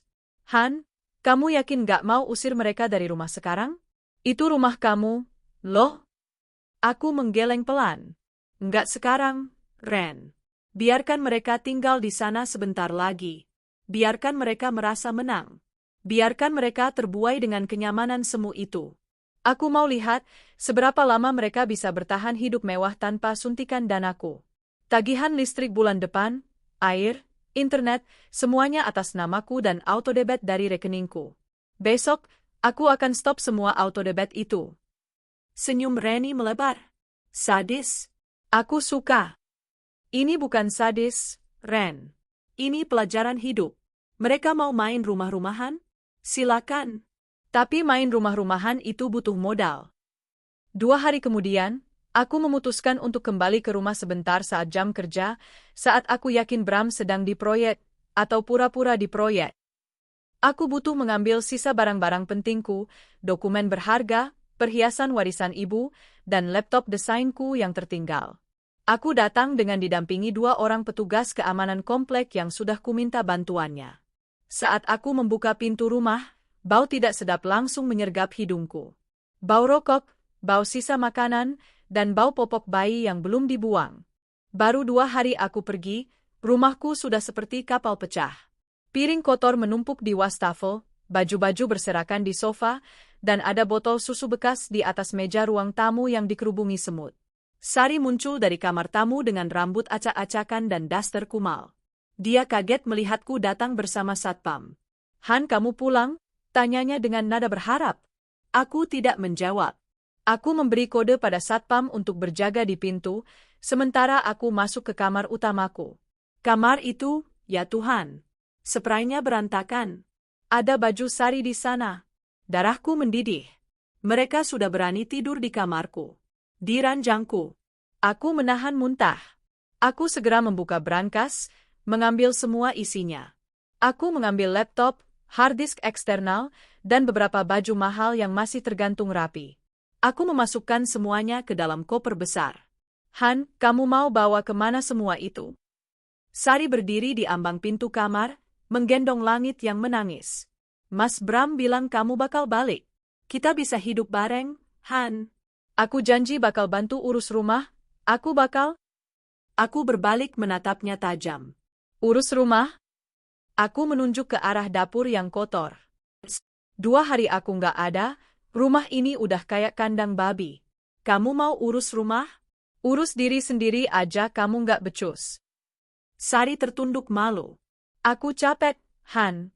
Langit rewel terus, Mas Bram juga marah-marah terus karena kamu blokir nomornya. Baguslah, ujarku dingin. Nikmati neraka kecil kalian. Aku menyeret koperku keluar. Sari mencoba menahan lenganku. Han, tolong tinggalkan uang sedikit buat kami. Mas Bram belum gajian, susu langit habis. Kasihan langit, Han. Dia keponakanmu juga. Aku menepis tangannya kasar. Keponakan? Dia anak dari hasil perzinahan kalian. Jangan bawa-bawa anak untuk memeras simpatiku lagi. Uang? Minta sama suamimu yang sukses kerja di luar negeri itu. Aku berjalan keluar rumah tanpa menoleh lagi. Di teras, aku berhenti sebentar, menatap bangunan megah yang dulu kubangun dengan penuh cinta dan harapan. Rumah tempat aku bermimpi menua bersama Bram. Kini, rumah itu bukan lagi istana. Rumah itu adalah kuburan bagi masa laluku. Pak, ujarku pada satpam. Tolong pastikan tidak ada barang-barang besar yang keluar dari rumah ini tanpa izin saya. Rumah ini masih milik saya secara hukum. Siap, Bu Hana, jawab satpam itu tegas. Aku masuk ke dalam mobil jemputan Reni. Saat mobil mulai melaju meninggalkan komplek perumahan, aku tidak menangis. Anehnya, aku merasa lega. Sangat lega. Beban berat di dadaku perlahan terangkat. Aku sudah membuang sampah dari hidupku. Aku memang kehilangan suami dan sahabat, tapi aku mendapatkan kembali diriku sendiri. Di dalam mobil, aku membuka aplikasi perbankan di ponselku. Aku membatalkan semua layanan autodebit untuk tagihan rumah, listrik, air, internet, TV kabel, iuran kebersihan lingkungan. Klik. Berhenti berlangganan. Aku tersenyum tipis. Selamat menikmati kegelapan, Bram, Sari, gumamku pelan. Kalian pikir cinta saja cukup untuk menyalakan lampu? Mari kita lihat. Hari itu, aku resmi mengajukan gugatan cerai ke pengadilan agama. Tidak ada lagi keraguan. Tidak ada lagi air mata. Hana yang cengeng sudah mati dibunuh oleh pengkhianatan mereka. Kini yang ada hanyalah Hana yang baru. Hana yang akan fokus membangun kerajaannya sendiri dan membiarkan mereka membusuk dalam kemiskinan yang mereka ciptakan sendiri. 3 tahun telah berlalu sejak badai itu menerjang hidupku. Kini, aku bukan lagi Hana yang rapuh. Aku adalah Hana Wijaya, pemilik HW Desain Arsitekture, sebuah firma desain yang sedang naik daun di Jakarta. Pagi ini, aku sedang berada di sebuah ballroom hotel bintang 5, mengawasi persiapan dekorasi untuk acara peluncuran produk properti klienku. Ibu Hana, tolong cek rangkaian bunganya, apa sudah sesuai? Tanya asistenku. Sudah oke. Cuma geser sedikit ke kanan biar simetris, jawabku tegas namun ramah. Saat aku sedang sibuk mengarahkan kru, seorang pria tegap dengan setelan jas mahal menghampiriku. Wajahnya teduh, dengan rahang tegas dan mata yang memancarkan kecerdasan. Hana Wijaya, sapanya. Suaranya berat dan berwibawa. Aku menoleh. Ya, saya sendiri. Ada yang bisa dibantu? Pria itu tersenyum, mengulurkan tangan. Saya Dewa. Dewa Sanjaya. Pemilik hotel ini, sekaligus investor utama proyek properti yang kamu desain. Aku tertegun sejenak. Dewa Sanjaya? Salah satu konglomerat muda yang sering masuk majalah bisnis itu? Aku segera menyambut uluran tangannya. Kehormatan bagi saya, Pak Dewa. Semoga Bapak suka dengan hasil kerja saya. Bukan cuma suka, saya kagum, ujarnya tulus. Matanya menatapku lekat, bukan dengan tatapan melecehkan, tapi tatapan penuh apresiasi. Desain kamu punya nyawa. Ada kekuatan di balik kelembutannya. Persis seperti pembuatnya.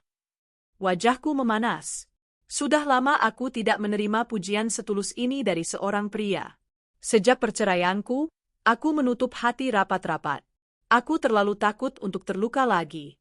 Tapi Dewa, dia berbeda. Ada aura aman yang dia pancarkan. Pertemuan itu berlanjut ke pertemuan-pertemuan bisnis lainnya, yang perlahan berubah menjadi makan malam pribadi. Dewa adalah duda tanpa anak, istrinya meninggal karena sakit 5 tahun lalu. Kami memiliki frekuensi yang sama. Dia pria yang matang, sopan, dan sangat menghargai wanita. Berbeda dengan Bram yang selalu menuntut dilayani, Dewa justru selalu berusaha melayaniku. Dia membukakan pintu mobil, dia mendengarkan ceritaku tentang desain berjam-jam tanpa bosan, dan yang paling penting, dia tidak pernah meminta uangku. Dia justru yang memanjakanku dengan hadiah-hadiah kecil tapi bermakna. 6 bulan setelah perkenalan kami, Dewa melamarku. Bukan di restoran mewah, tapi di taman panti asuhan tempat aku sering menjadi donatur tetap.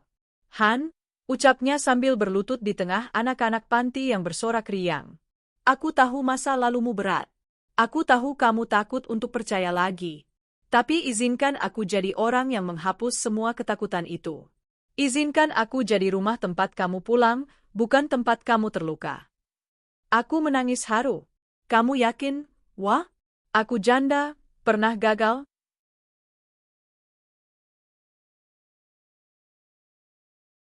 Aku nggak peduli masa lalu kamu. Yang aku peduli adalah masa depan kita. Kami menikah 2 bulan kemudian. Pesta pernikahan kami digelar sangat megah di ballroom hotel miliknya, tempat pertama kali kami bertemu. Ribuan tamu undangan hadir, mulai dari selebriti hingga pejabat negara. Dekorasi bunga mawar putih memenuhi ruangan, seputih lembaran baru hidupku. Saat aku berjalan menuju altar dengan gaun pengantin rancanganku sendiri yang bertabur kristal Swarovski, aku merasa seperti putri dalam dongeng. Dewa menungguku di ujung sana dengan mata berkaca-kaca.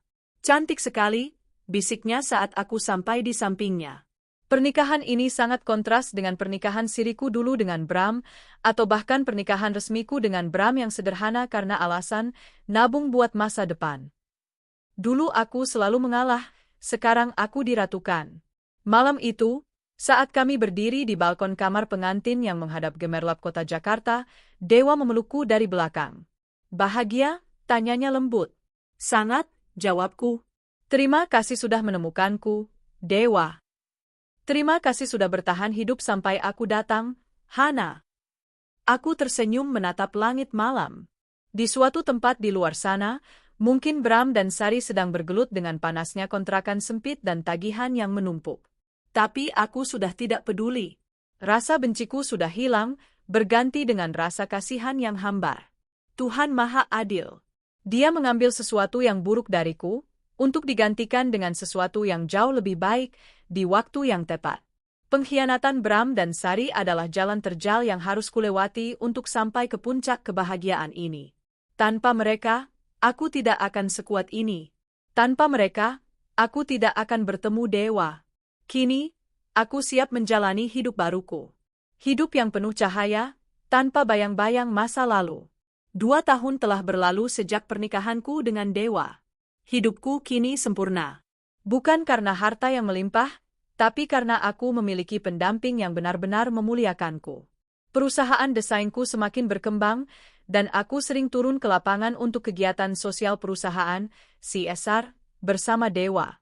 Suatu siang yang terik, kami sedang melakukan peninjauan proyek bantuan irigasi untuk petani di sebuah desa terpencil di Jawa Tengah. Mobil Land Cruiser hitam kami membelah jalanan desa yang berdebu. Sayang, kamu haus enggak? Itu di depan ada warung buah di pinggir jalan, kita beli mangga atau jeruk yuk buat oleh-oleh orang kantor, ajak Dewa sambil menunjuk sebuah gubuk reot di tepi sawah. Boleh, Mas. Sekalian bantu pedagang kecil, jawabku sambil tersenyum. Sopir kami menepikan mobil. Aku dan Dewa turun. Udara panas langsung menyengat kulit, tapi aku menikmatinya. Di warung gubuk itu, seorang wanita kurus dengan kulit terbakar matahari sedang menata buah-buahan yang terlihat layu. Rambutnya diikat asal-asalan, Wajahnya kusam dan penuh kerutan halus meski usianya mungkin belum terlalu tua. Bajunya daster pudar yang sudah sobek di bagian lengan. Bu, mangganya sekilo berapa? Tanyaku ramah. Wanita itu menoleh. Saat mata kami bertemu, tubuhnya seketika membeku. Matanya membelalak lebar, seolah melihat hantu. Keranjang buah di tangannya terjatuh, menggelindingkan beberapa butir jeruk ke tanah. Aku menyipitkan mata, mengamati wajah itu lekat-lekat. Bentuk hidungnya, tahi lalat di dagunya. Sari, desisku tak percaya. Wanita itu gemetar. Dia buru-buru menutupi wajahnya dengan kain lap kotor yang dibawanya, berusaha bersembunyi. Tapi terlambat. Sari, ini kamu? Tanyaku lagi, kali ini lebih tegas. Dari arah belakang gubuk, muncul seorang pria memanggul karung beras. Pria itu bertelanjang dada, tubuhnya kurus kering dengan tulang rusuk yang menonjol. Wajahnya hitam legam karena terlalu sering terpapar matahari, dan tangannya kasar penuh kapalan. Pria itu menjatuhkan karung berasnya saat melihatku berdiri di sana dengan gaun batik sutra yang elegan, di samping dewa yang tampak gagah. "Hana?" Suara pria itu parau, nyaris tak terdengar. Itu Bram, mantan suamiku. Suasana hening seketika. Hanya suara jangkrik dan desau angin sawah yang terdengar. Kami berempat berdiri dalam satu frame yang ironis. Aku dan dewa yang bersinar, berhadapan dengan Bram dan Sari yang redup dan hancur. "Apa kabar, Mas Bram?" "Sar," sapaku datar. Tidak ada lagi amarah, hanya rasa iba yang menusuk. Bram menunduk dalam-dalam. Dia tidak berani menatap mataku. Rasa malu yang luar biasa terpancar dari gestur tubuhnya yang semakin membungkuk. Kami begini adanya, Han," jawab Bram lirih. "Proyekku bangkrut total setahun setelah kamu pergi. Aku kena tipu rekan bisnis, semua uang pesangon habis. Kami terpaksa pulang kampung ke desa ini, garap sawah orang." Aku mengangguk pelan. "Oh?" Sari perlahan menurunkan kain lap dari wajahnya. Matanya basah. "Han, kamu cantik banget sekarang. Kamu kelihatan bahagia." "Alhamdulillah, aku sangat bahagia, Sar," jawabku sambil merangkul lengan Dewa. "Kenalkan, ini suamiku, Dewa." Dewa mengangguk sopan, meski aku tahu dia sudah tahu siapa mereka dari ceritaku dulu. "Halo, Pak Bram, Bu Sari." Bram dan Sari hanya bisa menatap Dewa dengan tatapan iri bercampur penyesalan. Dulu, Bram menyia-nyiakanku demi Sari. Sekarang, dia melihatku diperlakukan Mbak Ratu oleh pria yang jauh lebih hebat darinya. Dan Sari, dia dulu merebut Bram karena silau harta, kini dia harus hidup menderita bersama pria yang tak punya apa-apa. Tiba-tiba, seorang anak kecil berlari keluar dari dalam gubuk. Anak laki-laki kurus berumur sekitar 4 tahun, memakai kaos partai yang kebesaran dan celana pendek kusam. "Bu, lapar minta makan," rengek anak itu. Itu Langit. Anak yang dulu diperlakukan seperti pangeran kecil dengan susu mahal dan popok impor, kini terlihat tak terurus.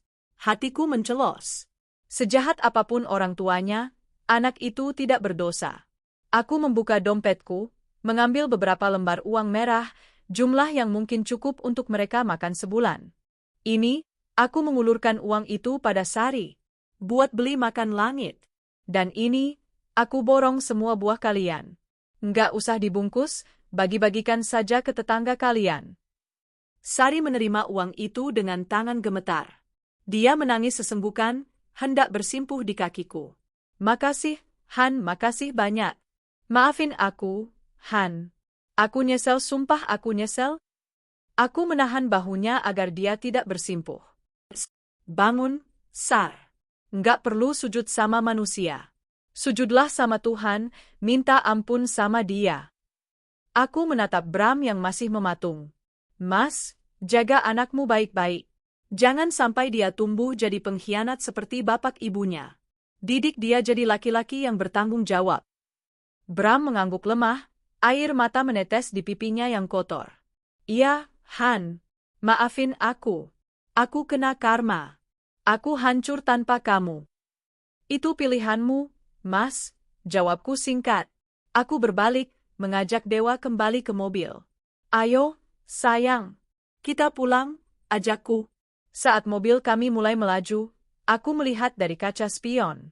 Bram dan Sari masih berdiri di pinggir jalan, memandang kepergian kami dengan tatapan nanar. Mereka terlihat semakin kecil, semakin jauh, dan akhirnya menghilang di balik debu jalanan. Aku menghela napas panjang, melepaskan sisa-sisa masa lalu yang mungkin masih tersangkut di sudut hati.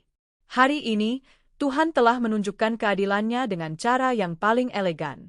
Aku tidak perlu mengotori tanganku untuk membalas dendam. Waktu yang menjawab semuanya. Dewa menggenggam tanganku erat, mencium punggung tanganku. Kamu wanita hebat, Hana. Aku tersenyum, menatap jalan lurus di depan yang terbentang luas. Ya, bisikku pada angin. Dan sekarang, aku benar-benar bebas.